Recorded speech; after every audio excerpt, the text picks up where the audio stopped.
Watch me decorate and also talk about how I lost an entire friend group the second day of senior year of high school and how that has truly shaped my life. So, things were different in high school for senior year for me because I had to take public transportation to get home and then I also had to walk home. And I know for some people you may say, "What's the big deal? That's not that serious. I do it all the time." But for me, I had never taken public transportation alone. I was nervous about getting on the bus.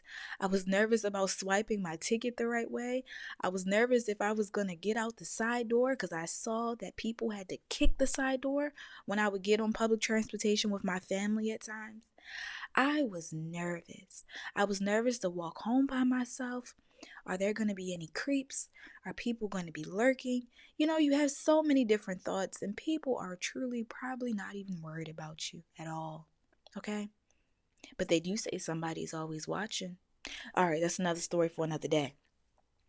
So, I had two friend groups in high school. We're going to call them friend group A, which consisted of all girls, and friend group B, which consisted of girls and boys. Friend group A, when we got out of class that day, they decided to jump in the cars with guys and whoever to get home. They said bye to me, of course, but they didn't seem too concerned of how I was going to get home or if I was okay. Now, mind you, I didn't express to them that I was nervous or scared, and how could they read my mind if I was going to be afraid to get on public transportation? But you see, Group B, they took initiative. I got texts, I got calls when I was on the bus, when I was walking home, when I made it inside my front door. They checked on me.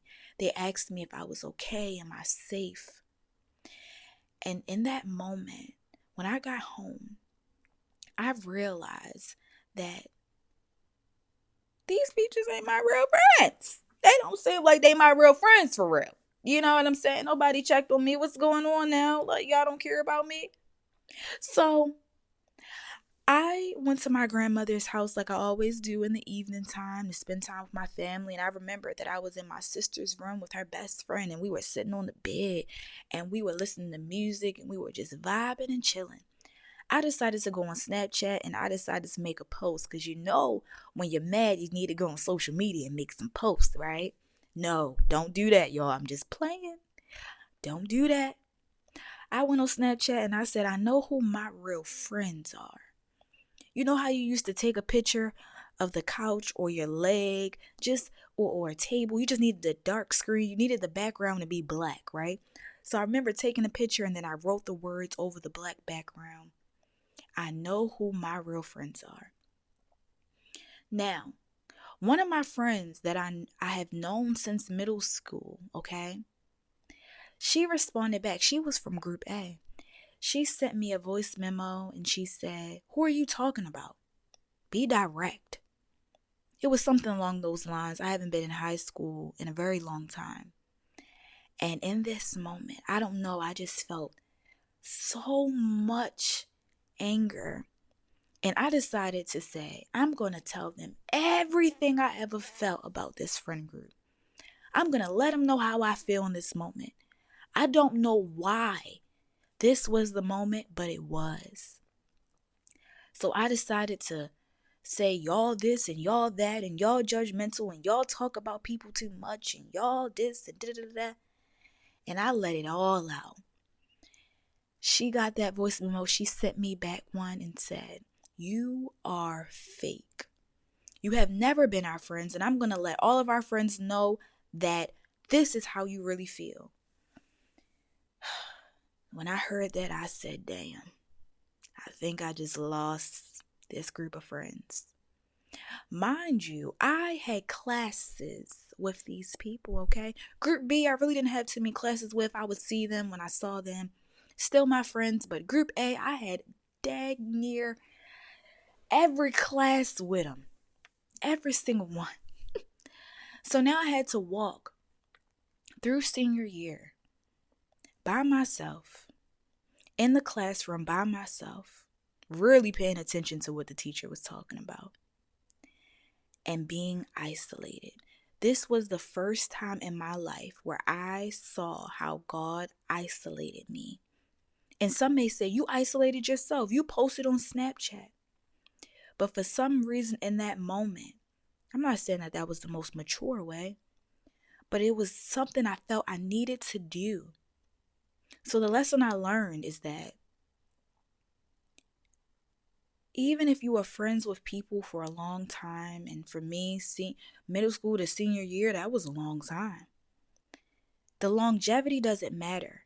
It's whether you are being fulfilled, you are enjoying the time, and you don't feel like the people around you are not so great.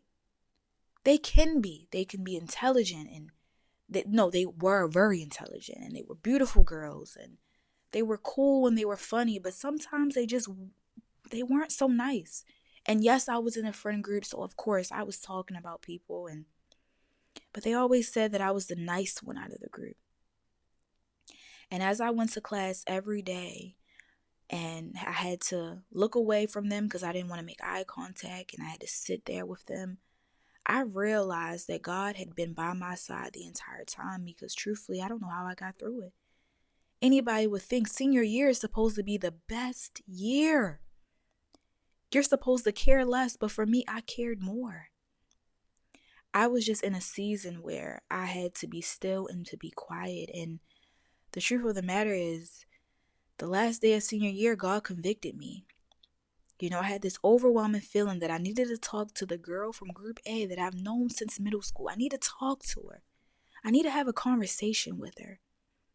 I don't want to leave senior year without us talking, and I don't want us to have bad blood or have an enemy. So God convicted me, and let me tell you something. When God convicts you, He doesn't allow you to ignore Him. You will feel it in your body, soul, spirit, mind, everything. It's like a little kid poking your shoulder, and they won't stop poking until you answer them, okay? If you know what I'm talking about, like this video. And so in part 2, I will be telling you about how I was convicted and how the conversation went with the girl from Group A that I've known since middle school, because trust me, it is super interesting. But if you are in a place of isolation, if you've been removed from people or people have been removed from you, just know that there is a reason. Just know that it's not happening for no reason. So my name is Ari Nicole. If you stayed here to the end, I truly appreciate you. Please don't forget to hit that subscribe button. And if you want to see part 2, you definitely want to hit that subscribe button. I love you all and hope you have an amazing, amazing, amazing year.